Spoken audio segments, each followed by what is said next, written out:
Hello, everybody, and welcome back to another edition of the Global Gaming Business Podcast, the industry's first and longest running podcast, now in our 20th year.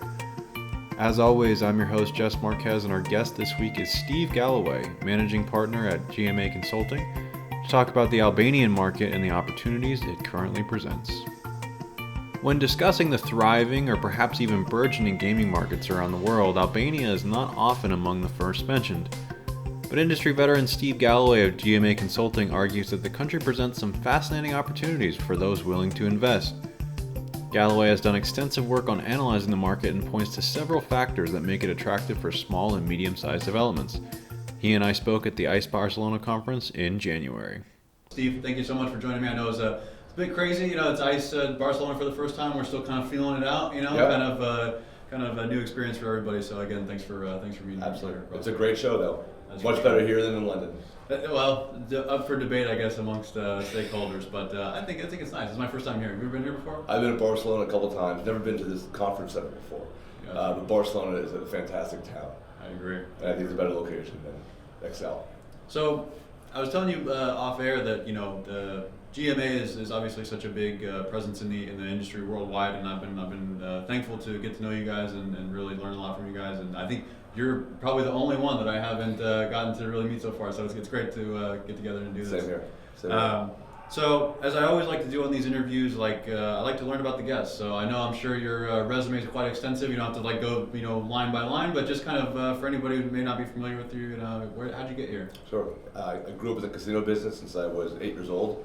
My father worked in it, so I lived everywhere around the world. And I started working in casinos when I was 17 years old. Wow. I was actually a parking valet in Atlantic City. Then a busboy in the New Delhi, the Taj Mahal, and just kind of worked my way up. And then started consulting about 20 years ago. Really focusing initially on feasibility studies and then getting much more involved in operations. And then really looking at how you can make more money outside just the casino. Sure. The casino is still our bread and butter, and we love that. But it's what surrounds it that doesn't just feed the casino. Now you have to make money out of it too. So most of our work now is really doing more deep dives into people's operations, helping them make more money, and also focusing on the non-gaming. And everywhere around the world. I've been to 71 different countries. Wow. There is not a jurisdiction in the world that I have not worked in. I think that's like 68 more than me. So probably somewhere along those lines. So it's fun. And the past 2.5 years, I was working on trying to get a project off the ground in Albania, which is a phenomenal market. Sure. So we'll touch on that a lot No problem. here throughout the discussion. But it's interesting. I frequently tell people, I also kind of grew up around gaming, being born and raised in Reno, Nevada. So I was in and out of casinos my entire life, and it's interesting actually joining the industry as I did about 3 years ago. And I always tell people I can't help but feel like this is just a fascinating time of the industry in terms of growth, diversity, and it's always interesting, but especially now, with everything going on. So I'm sure you guys, I guess you could say, have no shortage of work in terms of what you guys do. As gaming has never been bigger. Obviously, not even just in terms of just pure numbers, but obviously influence, impact, etc. So it's definitely an interesting time. It's fascinating in our company just to watch the diversity of our projects. Yeah. 20 years ago you were focusing on the casino aspect, maybe look a little bit around the casino, right? Now, maybe a third of our projects are casino focused, whereas the others are sports betting, they're iGaming, or they're completely non-gaming related at all, which is really interesting. But it's just watching the industry grow, mature. Even growing up as a kid, people used to look down on the casino industry. Sure. They used to look down on us as hotel operators. Mm-hmm. Yeah, it used to or be even less so. Even less so. Yeah. But now we operate the largest hotels in the world. Yes. It's a lot harder to operate a 5,000 room integrated resort than it is a 400 room standalone hotel. Sure. So, full disclosure for the audience, this is interesting. Most of the time when I do these interviews, I will reach out, I will come up either with a topic or with a particular company, what have you. I'll reach out to the subject and, things will kind of go from there. But with Steve, I really said, I'm here at ICE, I want to talk about international, just wherever you want to go. I'll give it to you. Where I can riff off of whatever you want to. And he came back and he said, well, I really want to talk about Albania. And I think when I read that email, I think in my head I was like, you could have given me probably 8 to 10 guesses of what I would have thought, you know what I mean? And that would not have been on that list. So I'm extremely interested to hear more and dive into this whole conversation. But I guess basically, just for the sake of kind of context, obviously Albania is not the biggest or more prestigious market, but basically, obviously, kind of geographically, it's kind of like interesting. It's like almost like a center line, I guess you would say, between Western and Eastern Europe. It's like right kind of along that. It's 60 miles on the other side of the Adriatic from Italy. Yeah. Just north of Greece. Yeah. And what's interesting about Albania, geographically, it is phenomenally well located. Yeah. And you can get to basically any city in Europe on a direct flight that's about 2 hours. Wow. Very, very easy. It's also a very cosmopolitan city in Tirana. You go to this town, it is alive. People are at bars all the time. People have a misperception of Albania as they think of the movies War Dogs and Taken. Sure. But that is far from what Albania is. It is not a heavy Muslim country. They don't really celebrate religion much, but they're very family centric, and they love having fun. They love drinking. They love their cigarettes. Sure. And it is also the best food anywhere in the world. Not the Albanian cuisine, but the food. They all went after the basically after the proverbial wall fell in '91. Everyone kind of left, went to Italy, went to Spain, went to France. They learned how to cook, and then they came back and opened the restaurants there. And it's just the best food, the best service, and you're talking about a market whose tourism population has been exploding. I mean, before the pandemic, I think it was like 3.7 million tourists. In 2023, they broke the 10 million mark. Wow. And this year, the stats aren't out yet, but I'm hearing, and I believe it from being there and seeing it, they're at 13, 14 million. Wow. Those are big numbers. Definitely. So in terms of gaming, obviously the country has a pretty sizable casino land-based casino market. And just for context, obviously they, in terms of political legislation, they had basically a sweeping ban, as I understand. A lot of most forms of gaming were effectively outlawed in 2019. Late 2023, early 2024, that was, from what I understand, kind of reversed, and I believe I've let you take it over since then. Yeah, I'll give you a little details on that. So, the country's had a number of casinos for years, but they're your kind of stereotypical Eastern European casinos. Okay. They're located in the basement floor of a hotel. Whatever clothes you wear, get ready to throw them away because you're going to reek of smoke. And it's generally a very bad experience. What happened in 1819 was there used to be, I think it was 12,000 machines around the country, like in little slot parlors. Okay. And the prime minister did not like them, Eddie Rama, who is very well respected, a very powerful prime minister. And he said, we're going to shut them all down. I didn't believe it because that never happens. They actually shut every single one down, which just left 3 casinos. Now there are 5 casinos, but none of them, again, it's that same Eastern European casino. For us, when we went in to go look at the market, I went there to go do a study in 18, and I was blown away by the city because it was the complete opposite of what I expected in my head. Sure. And I went there, I just absolutely fell in love with it. So I started going back a little more, started understanding the opportunity, and I mean, it's a local play, but there's also huge tourism play. Sure. You've got, from Italy alone, you have 43 direct flights a day. 43. It's the third most connected city in Italy, even though it's in Albania. But Rome, Milan, Tirana. So you have statistics like that. You have people coming, in particularly like Italians. Italians love to gamble, but they can't gamble in Italy. Greeks love to gamble. The casinos there are limited and not great. And if you can get the right permissions from the government, That's the project I was working on. We're still working on getting through, but the opportunity is substantial. A huge advantage over there too is they love Americans. The U.S. Embassy is extraordinarily influential and powerful there. It's actually, they have 63 full-time families living there. It's a big embassy. And it's kind of where the U.S. holds and is able to kind of look over the Balkans. And the Albanians welcome that. So it's really nice going there where people just have open arms and just welcome you as American, and they want to see investment. They're dying for investment. But you're also starting to see, it is a very, this is going to sound weird, it's a very wealthy country. Sure.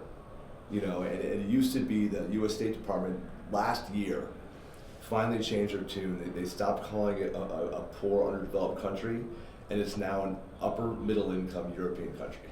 That's a big shift in going to that statement. Sure. And when you talk about an upper middle income country, and when you see a lot of Europe it's not as fun in many cities anymore. Barcelona's great, but it's not as alive. When you go to Tirana, and it is just on fire. Every single person that we bring there to look at it just wants to come back. And it's not just the city of Tirana, which is amazing. It's the coast. You go 45 minutes away from Tirana, and you're on the coast. You go down to Vlora, Hamara, down to Saranda. I mean, these are cities on the coast that have the most beautiful water you've ever seen. You have more and more resorts getting developed, and you have amazing hospitality. It's just part of their culture. So when you go to a resort, you go to a restaurant, they just take care of you, right? You'll be having a dinner, and you'll have your plates changed out 5 times. And every time you change your plates out, they change your forks out, your knives out. It's amazing service. And then you leave there and you go to America, Western Europe. Sure. And it's just not the same. Sure. And you just want to go back. And the other thing about it that makes it so incredible are the people and the lack of crime. I was there for 2.5 years. I never saw one bar fight. I don't think I've been to a bar in the United States where you don't see them. Yeah. But it's just 2.5 hours. Yeah. 2.5. You just don't see it. You don't see. You let your children walk on the street in the city at 2:00 in the morning. If a woman was out late and was lost, people come up just help her. No one's going to take advantage of them, and it is such a great culture where it's so relaxing, and it's a great place to be. I mean, I love going there every time. I'm actually going there in 3 days. Nice. You know, it's interesting as we talk and I kind of think about it. Like, it's interesting to me in terms of so what it sounds like from what you're talking about, it's a very like what you're focused on or excited about is very much this land-based opportunity and kind of tourism driver.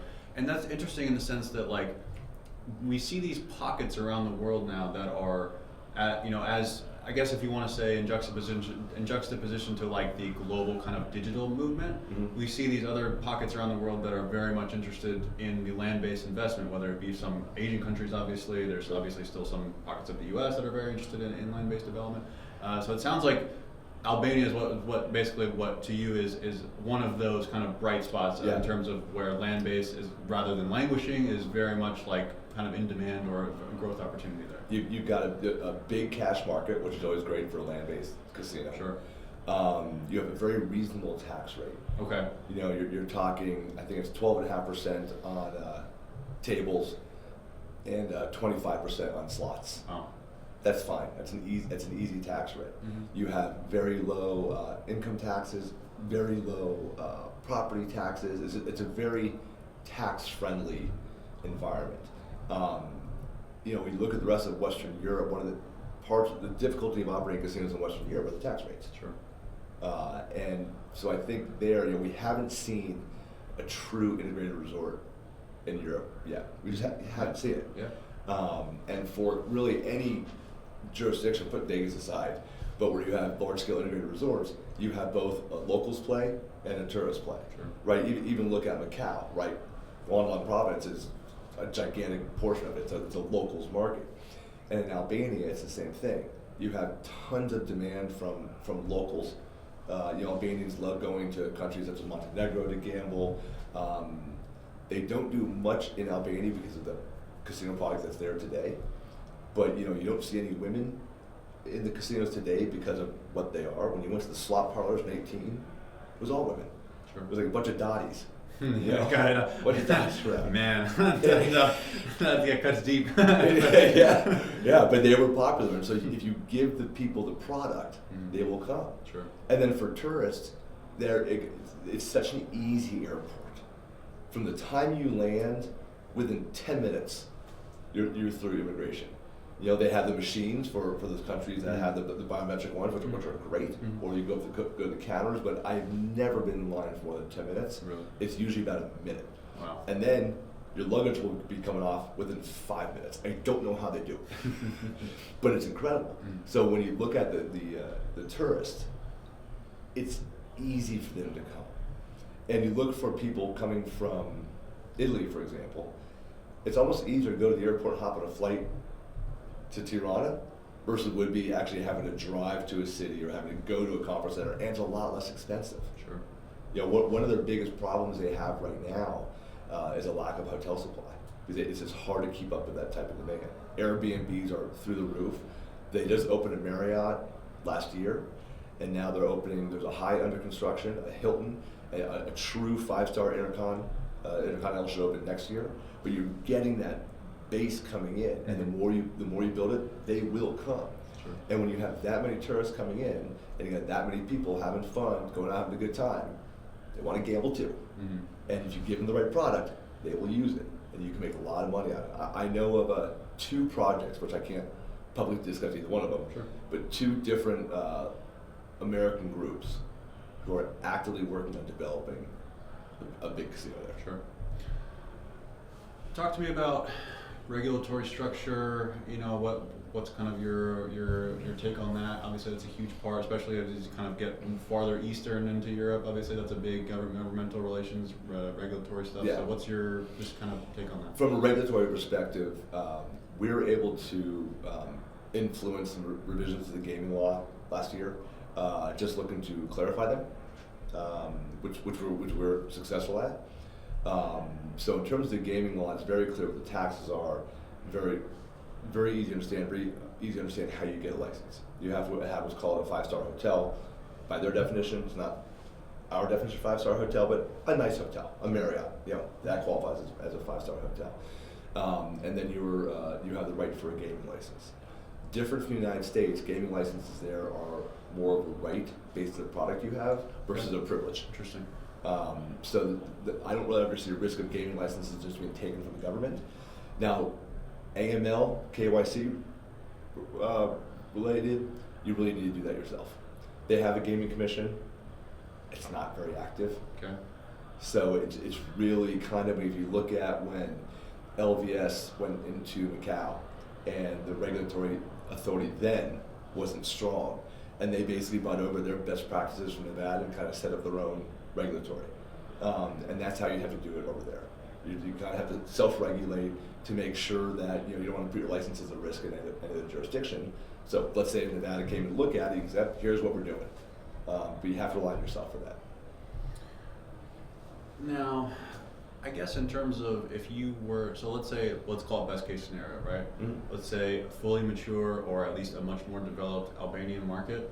What do you think, what does that represent to you in terms of the nearby, whether in Europe or just kind of in the global sense? What is a fully developed, very active Albanian market kind of, what does that do for the gaming industry?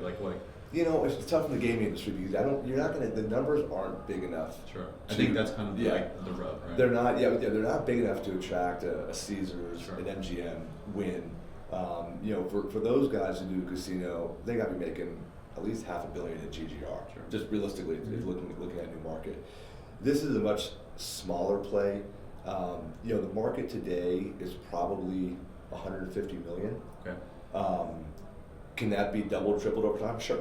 I mean, you have 10 million tourists, 13 million tourists right now.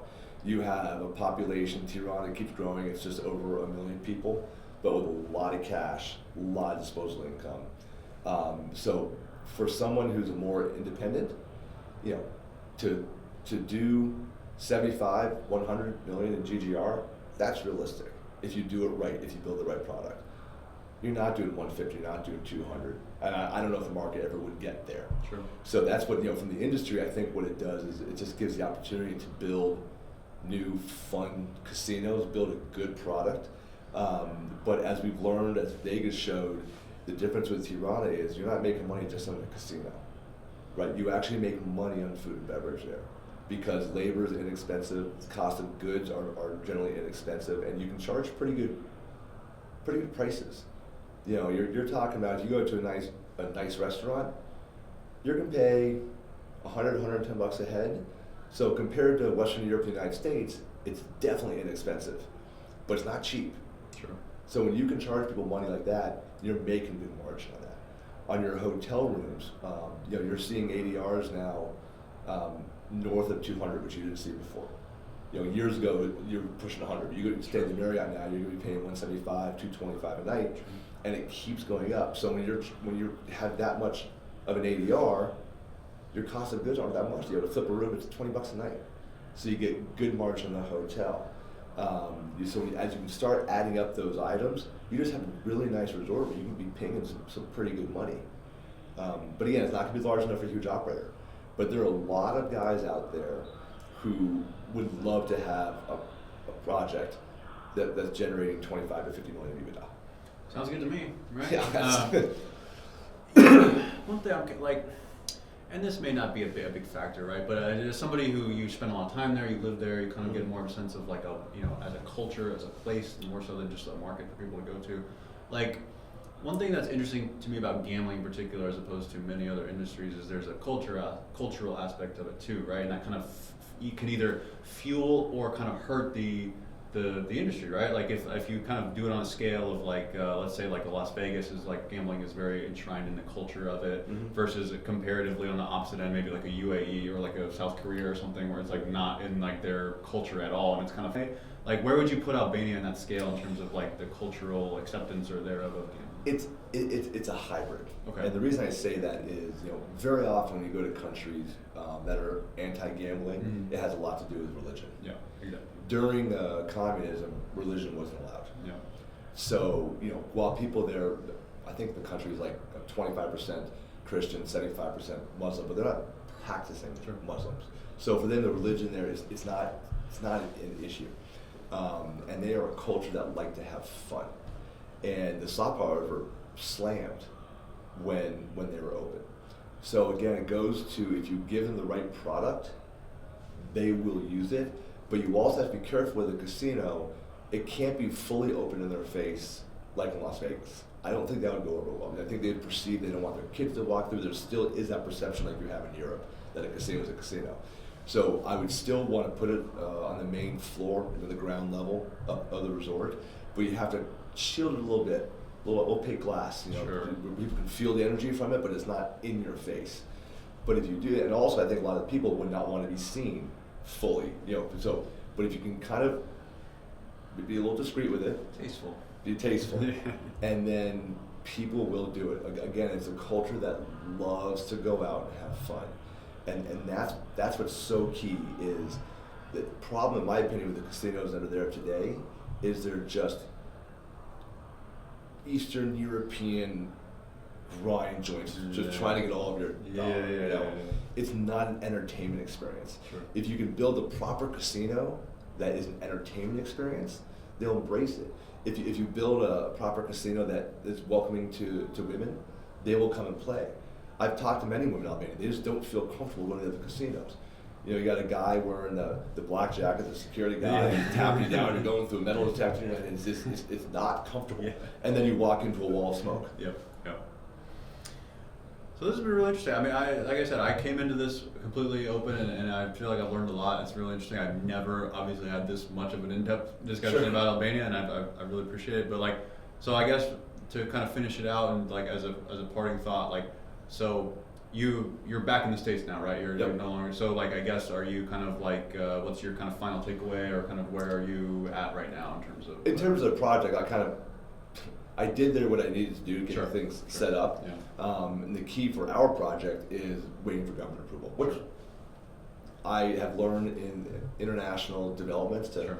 just be patient. Mhm. And things can take time.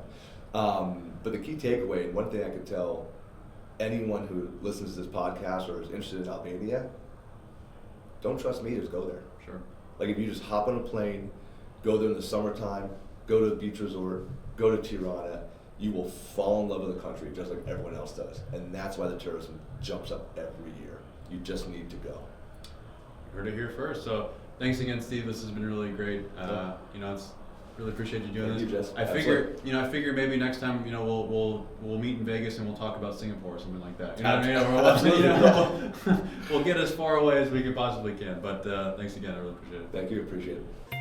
We thank you for joining us on this episode of the GGB podcast. To learn more about Steve, GMA, and all the important issues in gaming, visit ggbmagazine.com. To stay abreast of the weekly news of the gaming industry, visit ggbnews.com.